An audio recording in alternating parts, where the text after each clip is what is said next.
Hello everyone and welcome back to the show. In today's video I'm going to be going over how you can get better at bullet. I've made a quick little PowerPoint. I hope you guys enjoy the video. Make sure to like and subscribe and all of that. Now first of all, why should you listen to me? Well, recently I got to 2000 rated in bullet, which is apparently on Leechess 85 in the top 85% of people.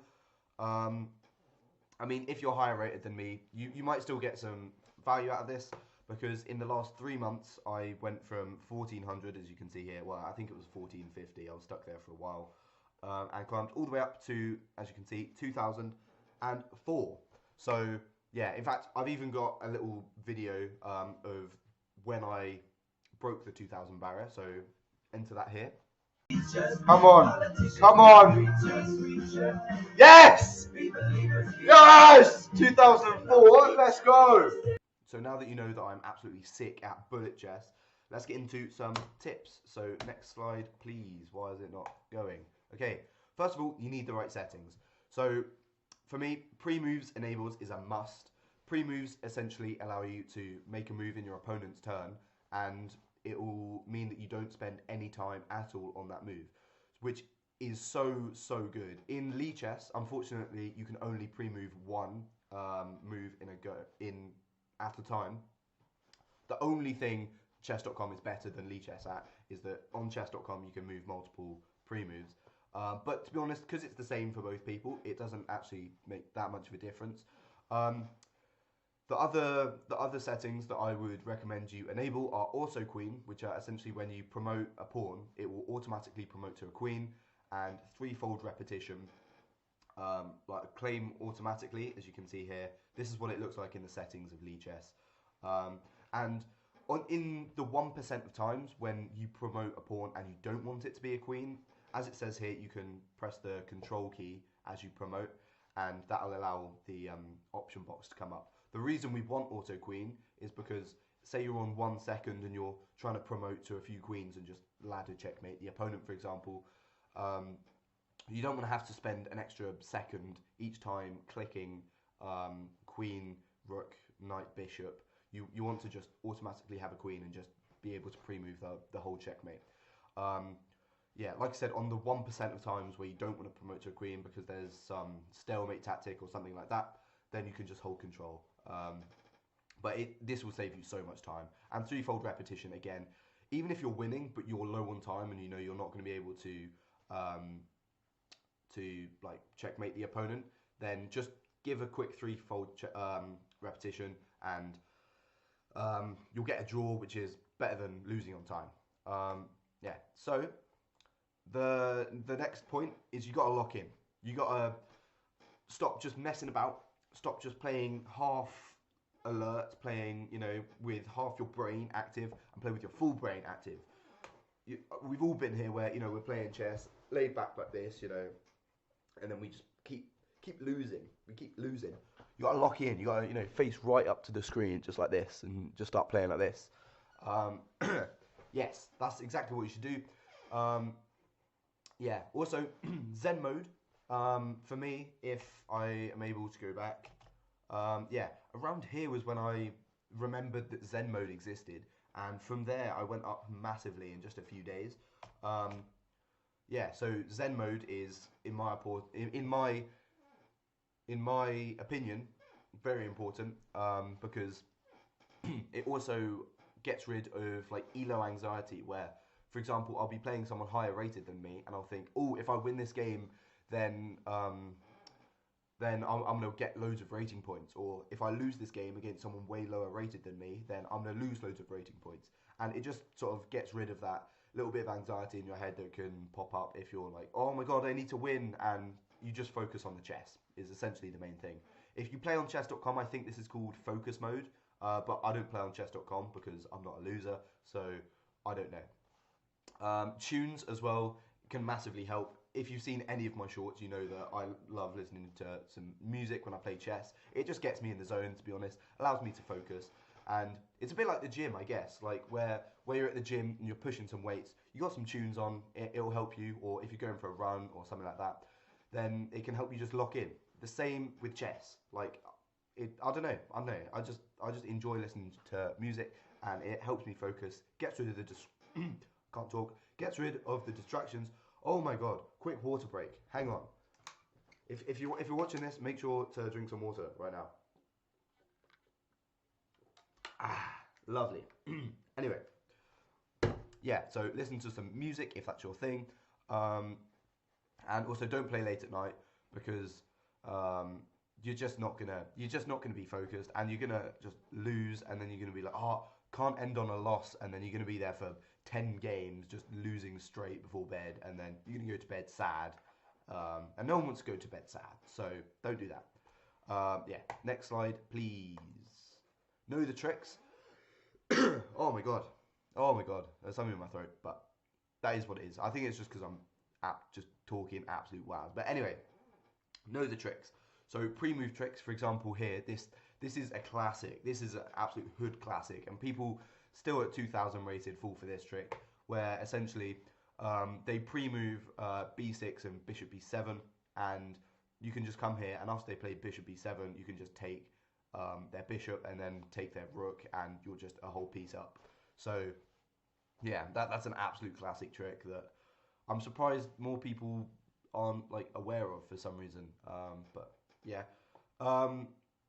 opening traps. I enjoy playing aggressive gambits, and it's just fun. But also because you know your opponent isn't going to play 100% accuracy, and so if you play with like a little bit of knowledge on some kind of opening trap, then you'll be very surprised of the amount of people you can actually trap in the opening. Cheap deflection tactics. Oh no, my bishop. So for example here, you can move your bishop here and go, oh no, my bishop. And then if they take, then you can move your rook all the way up here to d8, which would be checkmate. Yeah, and in my opinion, there's nothing wrong with doing something like this, because in low time, your opponent might just see a free piece and take it, and not compute that, oh my god, I actually needed that rook to defend the back rank. Even if they do see it though, and they play something like, I don't know, h6, so now they're threatening your bishop, you can just move your bishop back, and you've not actually lost anything.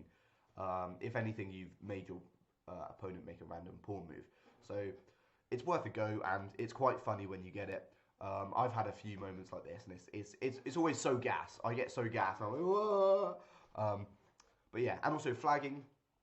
Even if you're losing on time, you can just play really quickly, and your opponent can lose on time. And as long as you don't have like 0 pieces on the board, you will win. And even if you have 0 pieces on the board, you will draw, which is better than losing. So yeah, just make sure to have all of these in the back of your mind when you play some chess, because it's good to know. Now, don't give up. Very simple. Your opponent could make a mistake. If you made a mistake, say you blundered your queen, there's nothing saying that your opponent isn't going to blunder their queen as well. Even if they're up an entire queen, they could just lose it for some, I don't know, some stupid reason. Maybe they just move it to a square that they didn't see was being attacked. That happens all the time in Bullet, even at high ratings. So yeah, make sure you stay calm and keep making threats, because your opponent might miss them. Play quickly, because that puts the pressure back on your opponent, and they might panic and get into low time and maybe even lose on time as well. And try not to trade pieces, because the more complicated the position, the more likely your opponent is to miss something, and the way you make a position more complicated is with more pieces and more available moves and lots of moving parts that they might miss. So yeah, don't give up. Your opponent will blunder. Yeah. Strategy. Don't be afraid to sacrifice to open up the opponent's king. So here, I think knight takes is actually a good move, but bishop takes isn't. But to be honest, in Bullet, you can play both, because your opponent might just not play the right move. And yeah, even if it's not a sound sacrifice, your opponent might just start panicking and going, oh my god, this guy's like really aggressive, like I don't know what to do, and they might spend a while trying to calculate the best line.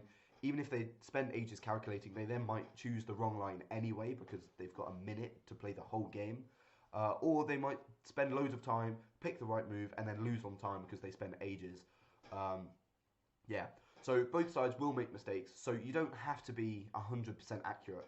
As this photo says here, like the amount of times like you're like, oh, I think I played all right there, and it says like a million inaccuracies, a billion blunders, like 4 felonies, and you should be in prison because that was an awful game you just played. So basically, in general, the easier position is better than a better position. What I mean by that is, don't be caught up in, oh, my position's better, I'm a piece up. What you should be thinking is, my position is easier. My opponent is going to have to spend a bit more time each move, and eventually one of those moves will, like, he won't have enough time to play, and so he'll just play a random move, miss something, and I'll be able to capitalize on that because my pieces are in the best squares possible. As you can see in both of these examples, actually, White has a much better position, even though after maybe doing a sacrifice, you might be losing in material. Your position is a lot more intuitive to play. You've got the initiative, and it's just easier in general. So yeah, keep that in mind. Another thing, in general, speed up. You've got to play quickly. Personally, I found it's very beneficial to play some hyper bullet before a big session. So hyper bullet is essentially anything faster than a minute. So I like to play some 30-second games, which really get me in the mood to just play quickly. Because with 30-second games, pretty much every move is just instant. You don't really think, and that means when you go to bullet, to 1 minute chess, that means that you often feel as though you've got way more time than you normally would, because you're used to, your brain is used to playing 30 seconds, and now you've got double the amount of time, so you can relax a little bit. It calms you down, and it's quite good.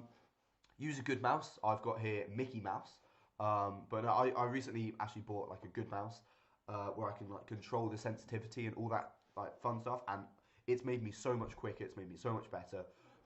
You don't need like a fancy mouse or anything, but if you're playing on a trackpad, if you're playing on your phone, just get a mouse. Just get a mouse. Like, what are you doing? Like, come on, get a mouse. Yeah, and also play waiting moves. If you're down on time, just play anything. Literally, just play some random pawn moves. Play some random like knight moves. Maybe even just move a rook back and forth or something like that. And just make sure you don't lose on time, because even if you're in a better position and you lose on time, you lose. So it doesn't really matter. Yeah, so that's really all I had. Thank you very much, everyone, for watching. If you want to check out the links in the description, if you want to get on a call with me, I can help you improve your chess with my coaching. Yeah, just click on the link in the description, follow me on Instagram, like and subscribe, all of that good stuff, and I will see you in the next video. Bye.